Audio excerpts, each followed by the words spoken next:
আসসালামু আলাইকুম। শুরু করছি কক্সবাজার ট্যুরের দ্বিতীয় ব্লগটি। আমরা গতকালকে পর্যন্ত কলাতলি বিচে ছিলাম এবং ওইখানে আশেপাশে ঘুরে ফিরে এখন যাচ্ছি ইনানি হয়ে বে ওয়াচের দিকে এবং যেতে যেতে চতুর্দিকে সৌন্দর্য উপভোগ করছি। আমরা কিছুক্ষণের মধ্যেই চলে আসলাম বে ওয়াচে। এটা নতুন একটা হোটেল বে ওয়াচ, যেটা অনেক সুন্দর, বিশাল পরিসরে আর্মিদের তৈরি এবং দেখতেই পাচ্ছেন আমরা নিচতলায় লবিতে বসে অপেক্ষা করছি আমাদের কাঙ্ক্ষিত রুমটি বুঝে নেওয়ার জন্য এবং বসে থাকতে থাকতে ওদের ওয়েলকাম ড্রিঙ্কস নিলাম এবং চতুর্দিকে সুন্দর ডেকোরেশনগুলো উপভোগ করতে থাকলাম। ওইখানে ছোট একটা ঝর্ণার ফোয়ারা ছিল যেখানে বিভিন্ন ধরনের ফিশ ছিল। এত কিউট কিউট ফিশগুলো আমার দেখে অনেক ভালো লাগলো এবং কতগুলো ছোট ছোট ভিডিও ক্লিপসও নিয়ে রাখলাম। অবশেষে চলে আসলাম আমাদের রুমে এবং ভেতরের ডিজাইনটা আপনাদের দেখাচ্ছি, ডেকোরেশনটা দেখাচ্ছি। অনেক সুন্দর, অনেক বড় স্পেশাস একটা রুম এবং রুমের ভেতরে যতটা সুন্দর তার চেয়েও বেশি সুন্দর লেগেছে আমার ব্যালকনিতে গিয়ে। এবং আমাদের ছিল সি ভিউ রুম, দুই পাশেই সি ভিউ রুম রয়েছে। বে ওয়াচের ডিজাইনটা করা হচ্ছে এমনভাবে ডান পাশ থেকেও সি ভিউ দেখা যায়, বাম পাশ থেকেও দেখা যায়। আরেকটা হচ্ছে পেছনে যেটা হিল ভিউ। তা আমরা সি ভিউ নিয়েছিলাম। ব্যালকনিতে এসে পুরা দৃশ্যটা দেখছি, চতুর্দিক পাশেই ডেরা রিসোর্ট। তো দূর দূরান্ত থেকে দেখা যাচ্ছে একটা হেলিপ্যাড রয়েছে।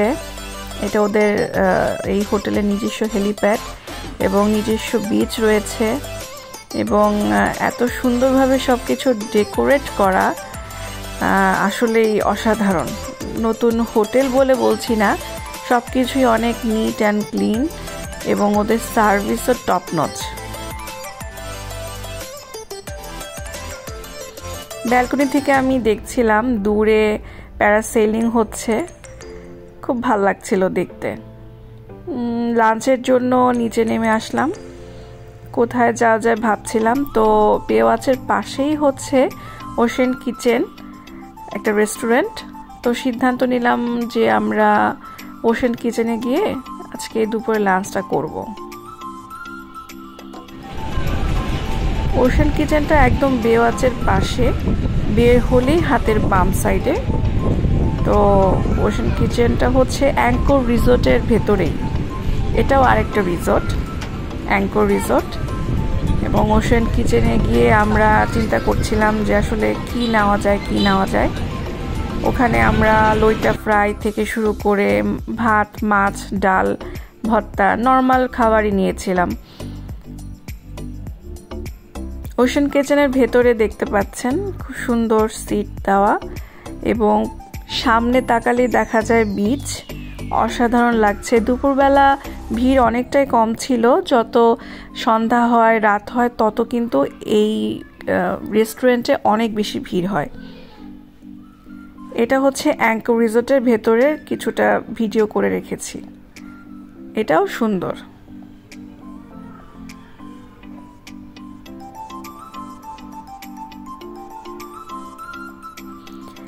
তারপরে লাঞ্চ শেষে চলে আসলাম সুইমিং পুল সাইটে। সুইমিং পুলটা বে ওয়াচের অসাধারণ, একদম ইনফিনিটি সুইমিং পুল।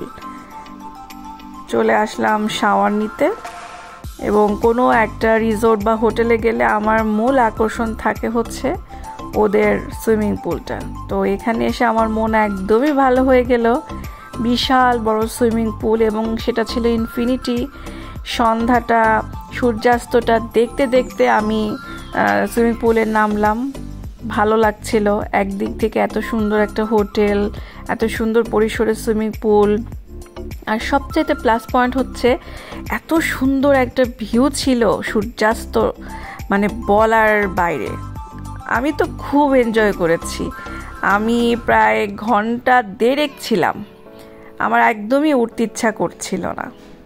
দেখতেই পাচ্ছেন কি এনজয়টা করছি। তারপরে রাতে টপ ফ্লোরে চলে আসলাম স্কাই লাউঞ্জে। এখানে দেখলাম খুব সুন্দরভাবে সব ডেকোরেট করা, খুব ভাল লাগছিল। এবং ওদের যে ছাদ রুফটপ, সেই রুফটপে গেলাম, সেখান থেকে পুরো ভিউটা এত ভাল লাগছিল। সব দূর থেকে দেখছিলাম লাইটিনিং করা, অসাধারণ অসাধারণ। এবং সাথে সুইমিং পুলটাও দেখা যাচ্ছে, খুবই সুন্দর। মানে আপনারা যদি যে না থাকেন, আমি বলবো আপনারা একবার হলেও বেওয়াচে যান, অনেক ভালো লাগবে আপনাদের কাছে।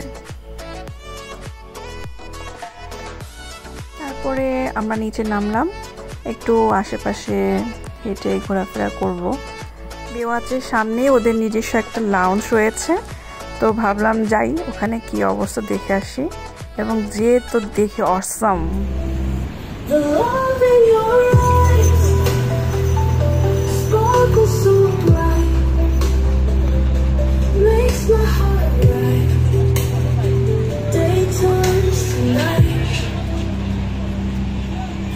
So sweet, lights a flame. Dance close to me under the moon. You set me free. Night's gone too soon. The love in your eyes sparkles so bright, makes my heart rise. Day turns to night.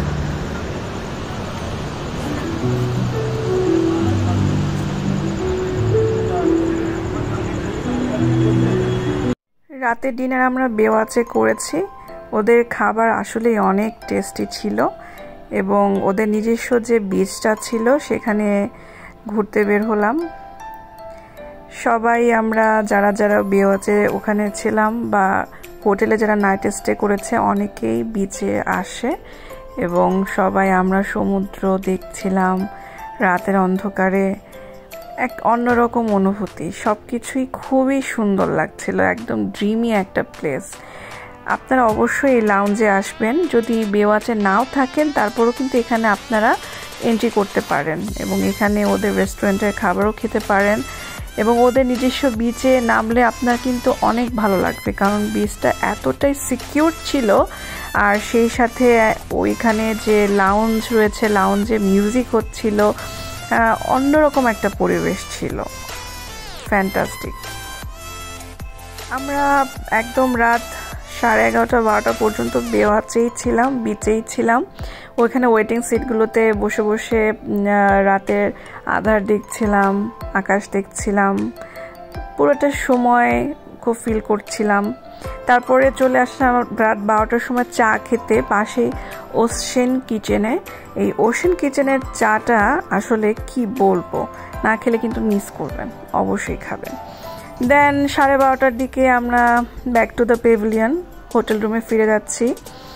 এবং পুরোটা সময় মনে হচ্ছিল কি আমি থাইল্যান্ডে আছি।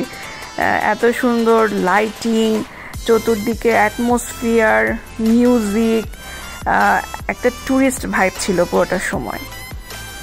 তারপরে মর্নিংয়ে ওদের বুফে ব্রেকফাস্ট অ্যাজ ইউজুয়াল চলে গেলাম খেতে। খাবারও অনেক ভালো ছিল। ওখান থেকে বের হলাম পাটুয়াটেক সি বিচ। আমি এর আগে যাইনি, তো ওখানেও একটু ঘুরে আসলাম, ঘন্টাখানিক থাকলাম। ওখান থেকে চলে আসলাম পালঙ্কিতে। পালঙ্কির খাবার আসলে অনেক মজা, অনেক রিভিউ পেয়েছি, কিন্তু কখনো যাওয়া হয়নি। এবার ওদের বিভিন্ন ধরনের খাবার টেস্ট করি। তার মধ্যে ছিল ভেটকি পাতুরি, ওদের যে পাহাড়ি মোরগের তরকারি, তারপরে ডাল, সব কিছুই খুব ভালো ছিল, টেস্টি ছিল। কিন্তু আনফর্চুনেটলি ওদের ডেজার্ট যেটা জিলাপি টেস্ট করতে চেয়েছিলাম সেটা শেষ হয়ে গিয়েছিল, তো আর ওটা খাওয়া হয় নাই। তারপরে পালঙ্কি থেকে বের হয়ে আমরা আবার চলে আসলাম সেই ওশেন কিচেনে। ওখানে কিছুক্ষণ চা খেয়ে বসে আড্ডা দিয়ে তারপরে আমাদের হোটেল রুমে চলে যাই। এবং ওখান থেকে আজকে আমরা রাতের বাসে ব্যাক করব ঢাকাতে। তো যতটুক সময় ছিলাম পুরোটাই এনজয় করার চেষ্টা করেছি। কোথাও ঘুরতে গেলে আসলে প্রত্যেকটা সময়কে এনজয় করা উচিত। কারণ আপনি যখন আবার বাসায় চলে আসবেন যাতে ওই মেমোরি স্মৃতিগুলো নিয়ে আসতে পারেন।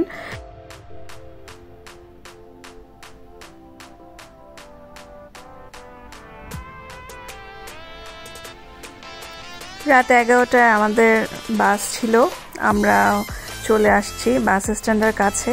এইভাবে আমাদের সুন্দর একটা ট্রিপ শেষ হলো। 3 রাত 4 দিনের একটা ট্রিপ ছিল। এই পর্যন্তই, টাটা বাই।